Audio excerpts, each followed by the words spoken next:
வெப்சைட்ல வர டிராஃபிக் வெறும் 2% தான் பிசினஸ் தான் கன்வெர்ட் ஆகுதுன்னு நான் சொல்லிங்க ரிசர்ச் சொல்லுது. ஒரு ஃபேக்ட் செக் பண்ணி பார்த்துடலாமா?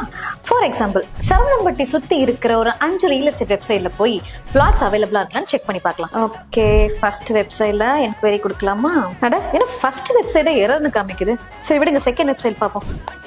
ஓகே, ஒரு வழியா 5 வெப்சைட்க்கு என்கொயரி கொடுத்தாச்சு. ரெஸ்பான்ஸ் எப்படி இருக்குன்னு பார்ப்போம்.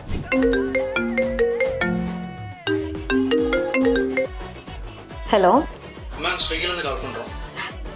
சரிங்க, வரேன். அதானே பார்த்தேன், நான் கூட நம்ம என்கொயரி பார்த்துட்டு கால் பண்ணிட்டாங்கன்னு நினைச்சேன். ஏதாவது லீட் இருந்துச்சுங்களா மேம்? அட நீங்க வேற, ஹானஸ்டா சொல்லிட்டா ஒரு ரிப்ளை கூட வரல. லாட் வாங்குற ஆசையே போயிடுச்சு. இந்த மாதிரி எத்தனை லீட்ஸ் உங்க கண்ணுக்கு தெரியாம மிஸ் ஆயிட்டு இருக்கு. வெப்சைட் இருந்து உங்க பிசினஸ் ஹெல்த்தியா இல்ல பாத்தீங்களா? உங்க பிசினஸ் இந்த ஸ்டேஜ்ல தான் இருக்கா? ஹெல்த்தியா மாத்திடுவோமா? அதுக்கு நீங்க செய்ய வேண்டியதெல்லாம் டெமோனு கமெண்ட் பண்ணுங்க. உங்க பிசினஸ் ஹெல்த்தியா இருக்கிற டூல் எங்க கிட்ட மட்டும்தான் இருக்கு.